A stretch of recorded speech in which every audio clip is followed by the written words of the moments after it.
কিন্তু দেখবেন বৃষ্টির পানি গলা পর্যন্ত হয়ে গেছে, বৃষ্টির পানি কোমর পর্যন্ত হয়ে গেছে।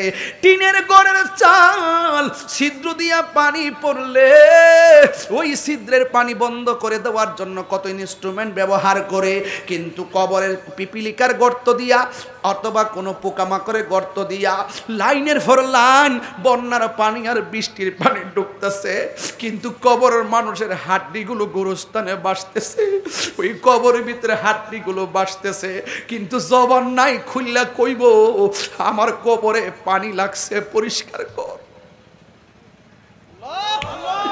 জবান নাই, মানুষের ফোন দিয়ে কইব আমার কবরে গলা পানি, আমার কবরে হাঁটু পানি, অথচ কবরের ভিতরে আমার আব্বা পড়ে আছে, পানি কিনা না কিনাই খবর নাই। আপনার দাদা কবরে পড়ে আছে কিন্তু কোনো খবর নাই। ও বন্ধুরে, কোরআন তোমার ভাল লাগে না? আজকে ওয়াজটা কোরআন দিয়া শুরু করলাম, খারাপ লাগতেছে নাকি বাজান?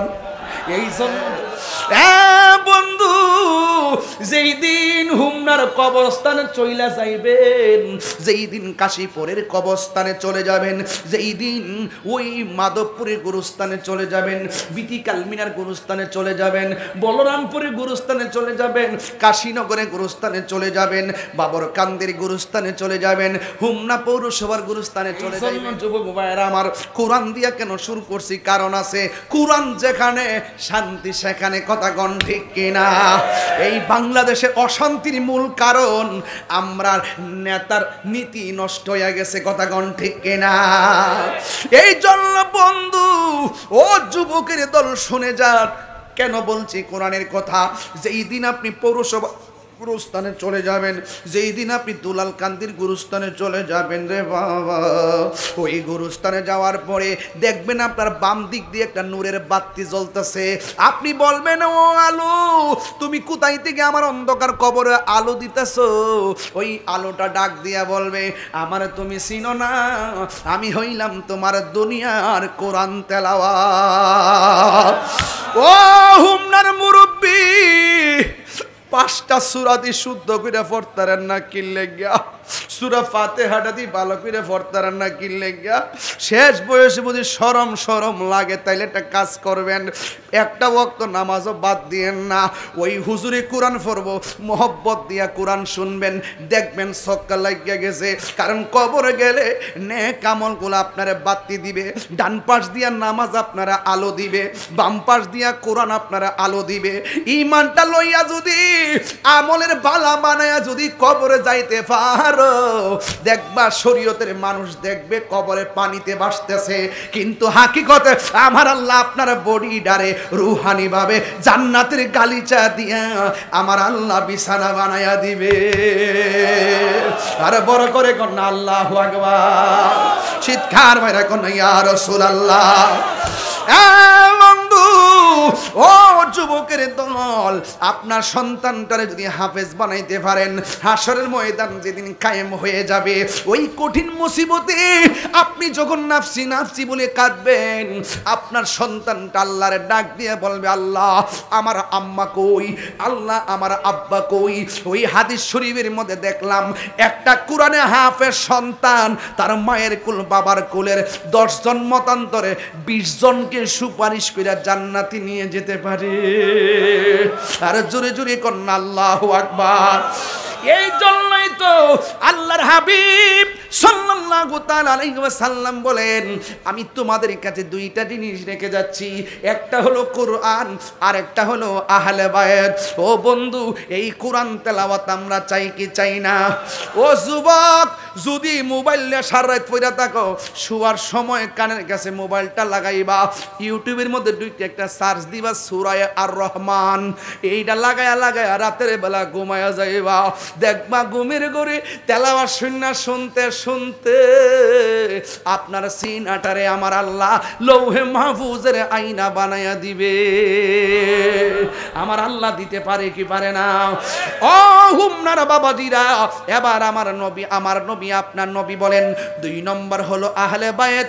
আহলে বায়েত হলো নূহ নবীর কিস্তির মতন। নূহ নবীর আমলে নূহ নবী যখন দাওয়াত দেয় একদল মানে আরেক দলে মানে না। 100 বছর দাওয়াত দেওয়ার পরে 40 জন মাত্র মুসলমান বানাইছে। এই লোকগুলা যখন তার মানছে, নিজের সন্তান পর্যন্ত নূহ নবীরে মানে নাই। এরপরে নবী আমার ওই নূহ নবী আল্লাহর ডাক দিয়ে বলে, আল্লাহ আমার উম্মত আমারে মানে না, আমি তাদের জন্য বদদুয়া দিলাম, তাদেরকে তুমি ধ্বংস করে দাও। দেখছেন নি আমার নবী আর নূহ নবীর পার্থক্য কি? আরে নূহ নবী রে, নূহ নবী কইছে আল্লাহ আমার মানে না, তুমি তাদেরকে প্লাবন দিয়া ধ্বংস করে দাও। এবার মনে একটা প্লাবন দিল। যারা নৌকার মধ্যে নূহ নবীর সঙ্গে উঠছে তারা বেঁচে গেছে, যারা উঠে নাই নিজের আপন সন্তান পর্যন্ত প্লাবনে বেশে বেশে মারা গেছে। ও বন্ধু, আমার নবী আপনার নবী রাহমাতুল লিল আলামিন বলেন যে আমার আহলে বায়াত হলো নূহ নবীর কিস্তির মতন।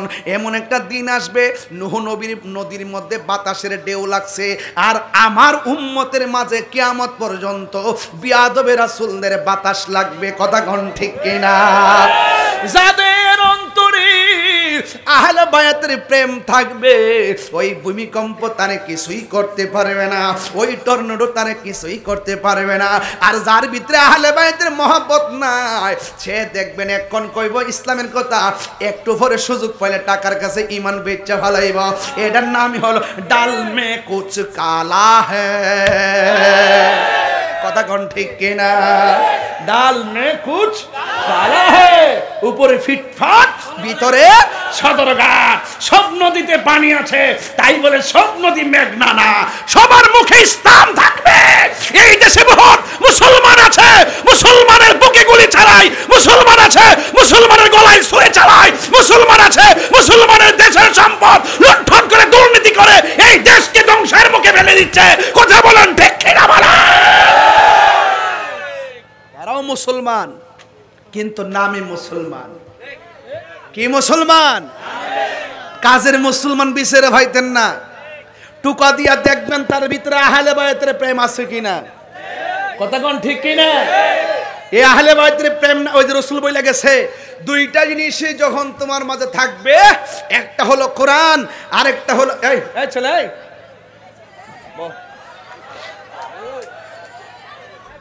ফুলাফা। আপনার মনে একটু কষ্ট হইতেছে? ও আজকে বেলাইনে করতেছি, এইটা কাটতে আবার ছেড়ে দিব, সমস্যা আছে, এই জন্য ডাইরেক্ট ওয়াজ করে এখন কিছু কই না। কিছু কইলে আবার প্রবলেম আছে। সাউন্ড করো, মারহাবা জোরে কর, আরো জোরে কেন মারহাবা। কষ্ট হইতেছে? ডেকে নাও রাসূলুল্লাহ তুমি, কাঁদে আশিক তোমার। সবাই দেখা দাও রাসূলুল্লাহ তুমি, কাঁদে আশিক তোমার। আছো শুয়ে মদিনায় তুমি, দেখা দাও রওজা তোমার। রাসূলুল্লাহ কি উপায় হবে আমার। সবাই রাসূলুল্লাহ কি উপায় হবে আমার। মরণের চিঠি যখন আসবে আমার, কালিমার তালকিন দিও বারে বার। মরণের চিঠি যখন আসবে আমার, কালিমার তালকিন দাও, দেখা দাও চেহারা তোমার, দাও আর দেখা দাও রওজা তোমার। রাসূলুল্লাহ কি উপায় হবে আমার। রাসূলুল্লাহ কি উপায় হবে আমার দেখা দাও রাসূলুল্লাহ তুমি কাঁদে আশিকো তোমার আছো শুয়ে মদিনায় তুমি কাঁদে আশিকো তোমার রাসূলুল্লাহ কি উপায় হবে আমার রাসূলুল্লাহ কি উপায় হবে আমার ওই মদিনার পথের ধুলি মাখতাম আমি পেলে সুরমা বলি ওই মদিনার পথের ধুলি মাখতাম আমি পেলে সুরমা বলি ফিরে পেত নয়ন নূরেরই আধার ডেকে নাও রওজা তোমার রাসূলুল্লাহ কি উপায় হবে আমার দেখা দাও লা তুমি কাঁদে আশিকো তোমার আছো শুয়ে মদিনায় তুমি কাঁদে আশিকো তোমার রাসূলুল্লাহ কি উপায় হো সবাই আমার রাসূলুল্লাহ কি উপায় আমার একটা জবান বন্ধ রাখবেন না মহব্বতে মায়ার সুরে বলুন সুবহানাল্লাহ বন্ধু আল্লাহর হাবিব বলেন আমি তোমাদের জন্য আরেকটা জিনিস রেখে যাচ্ছি ওই জিনিসটার নাম হলো আহলে বাইত আখাযা বিয়াদি হাসানিন ওয়া হুসাইনিন আমার নবী একদিন হাসান হুসাইনের হাতের মধ্যে ধরলেন হাসান হুসাইনের হাতের মধ্যে ধরলেন দইরা বলতেছেন তোমরা যদি আমারে ভালোবাসতে চাও এই দুইজনকে ভালোবাসবা জবান খুলে কোন দুইজনের নাম কি হাসান হুসাইন রাদিয়াল্লাহু তাআলা আনহুর হাতের মধ্যে দইরা বললেন তোমরা যদি আমার আমি নবীরে ভালোবাসতে চাও এই দুইজনকে ভালোবাসবা শুধুমাত্র দুইজনকে ভালোবাসবা না ওয়া আবাহুমা এদের আব্বাকে ভালোবাসবা শুধুমাত্র তাই নয় ওয়া উম্মাহুমা এদের আম্মাকে ভালোবাসবা একদিক দিয়ে হাসান আরেক দিক দিয়ে হুসাইন আরেক দিক দিয়ে মাওলা আলী আরেক দিক দিয়ে হলো খাতুনে জান্নাত মা ফাতেমা আর মাঝখানে হলো আমার দয়াল নবী জুড়ে কন্যা সুবহানাল্লাহ কই নারে তাকবীর নারে রিসালাত বিশ্ব হুজুরের আগমন শুভেচ্ছা স্বাগতম নারে তাকবীর আল্লাহু আকবার নারে রিসালাত ইয়া রাসূলুল্লাহ বিশ্ব হুজুরের আগমন শুভেচ্ছা স্বাগতম শুভেচ্ছা স্বাগতম বিশ্ব হুজুরের আগমন ওনার পাক দরবার শরীফ জিন্দাবাদ জিন্দাবাদ ওনার পাক দরবার শরীফ জিন্দাবাদ জিন্দাবাদ আল্লাহর ওলি আগমন শুভেচ্ছা স্বাগতম জিন্দাবাদ আগমন শুভেচ্ছা স্বাগতম আগমন শুভেচ্ছা স্বাগতম শুভেচ্ছা স্বাগতম সবার আগমন নারে তাকবীর আল্লাহু আকবার নারে রিসালাত ইয়া রাসূলুল্লাহ হাজী মাহদির বিচার কেবলার আগমন শুভেচ্ছা স্বাগতম শুভেচ্ছা স্বাগতম হাজী মাহদির সাহেবের আগমন সকলে বলি আলহামদুলিল্লাহ আপনারা কি খুশি না বেজার বিশ্ব হুজুর এসেছেন আল্লাহ যেন নেক হায়াত দান করে আমিন খান আল্লাহুম্মা সাল্লি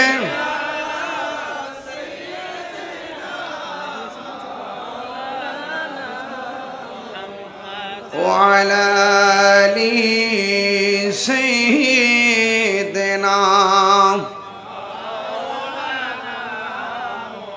ভুলে যেতে চাইলেও ভোলা যায় না, বলো না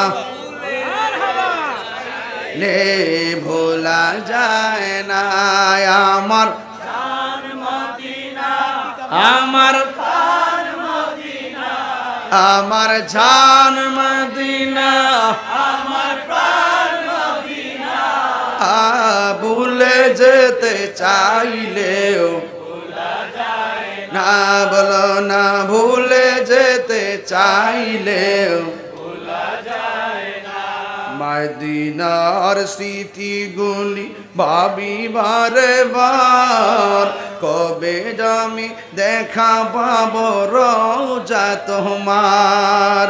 মদিনার স্মৃতিগুলি ভাবি বারে বার, কবে আমি দেখা পাবো রোজা তোমার। নয়ন জলে কেঁদে কেঁদে ভাসি বন্যায়, বলো না নয়ন মদিনা জান মদিনা, মদিনা প্রাণ মদিনা, মদিনা জান মদিনা, মদিনা প্রাণ মদিনা, ভুলে যেতে চাইলে ভোলা যায় না, বলো না ভুলে যেতে চাইলেও ভোলা যায় না। আমার জান মদিনা, আমার প্রাণ মদিনা, আমার প্রাণ মদিনা, আমার প্রাণ মদিনা, ভুলে যেতে চাইলেও ভোলা যায় না, বলো না ভুলে যেতে চাইলেও ভোলা যায় না। বদর আছে খন্দক আছে উহুদের পাহাড়, নবীর লাগি হুমনাবাসী ব্যথার পাহাড়, ঠিক না? বদর আছে খন্দক আছে উহুদের পাহাড়, নবীর লাগি হুমনাবাসী ব্যথার পাহাড়, নবীর লাগি কেঁদে কেঁদে বাঁশি বন্যায়, মদিনা জান মদিনা, মদিনা প্রাণ মদিনা, মদিনা জান মদিনা, মদিনা প্রাণ মদিনা, ভুলে যেতে চাইলেও ভোলা যায় না, বলো না ভুলে যেতে চাইলেও ভোলা যায় না। আয় আমার জান মদিনা, আমার প্রাণ মদিনা, আমার জান মদিনা, আমার প্রাণ মদিনা, ভুলে যেতে চাইলেও বলা যায় না। সুরি কি আল্লাহু আকবার বলা যাবে না? বন্ধু কি দিয়া ওয়াজ বুঝাইতাম, আমার নবী আপনার নবী আখাজা বিয়াদি হাসানিন ওয়া হুসাইনিন, এই চারজনরে দেখাইয়া কয় এই চারজনরে ভালোবাসলেই আমি নবীরে ভালোবাসা হবে। তাইলে বন্ধুরে নবী যারা ভালোবাসার কথা বলে আমরা কি তাদেরকে ঘৃণা করার সুযোগ আছে? আর জোরে কোন আছে? এবার আল্লাহর হাবিব সাল্লাল্লাহু আলাইহি ওয়াসাল্লাম একদিন ঘরের মধ্যে বসা, ওই মুহূর্তে জিবরাইল আলাইহিস সালাম আমার নবীর কাছে আসলেন। আয়েশা ডাক দিয়ে কই, নবী গো, আল্লাহ রাব্বুল আলামিন আপনারা সালাম দিছে। নবীরে আমরা সালাম দিলে ফতোয়া দেয়। ও যুবক, একটা কথা মনে রাখবা, নামাজ যে পড়ছেন কবুল হয়েছে কিনা গ্যারান্টি নাই, রোজা যে রাখছেন কবুল হয়েছে কিনা গ্যারান্টি নাই, হজ যে করছেন কবুল হয়েছে কিনা গ্যারান্টি নাই। তাইলে গ্যারান্টি কার্ডও আপনার কাছে নাই, ওয়ারেন্টি কার্ডও আপনার কাছে নাই। তাইলে কিতালয়া হাসরের মাঠে উঠবেন, আপনি বলবেন আল্লাহ নামাজ পড়ছি কবুল হয়েছে কিনা জানি না, রোজা রাখছি কবুল হয়েছে কিনা জানি না। ও আল্লাহ, আমলের জন্য যদি আটকে এলাও কিছু করার নাই, কারণ আমরা তো গ্যারান্টি কার্ডও পাইছি না, ওয়ারেন্টি কার্ডও পাইছি না। আমরা রুকুর সময় রুকু দিছি, সেজদার সময় সেজদা দিছি, এটার গ্যারান্টি ওয়ারেন্টি কার্ড কিছুই বলতে পারি না। তবে একটা গ্যারান্টি কার্ড আমার কাছে আছে, একটা ওয়ারেন্টি কার্ড আমার কাছে আছে। আমরা হুমনাবাসী, আমরা জীবনের চাইতে আমার নবীরে বেশি ভালোবাসি।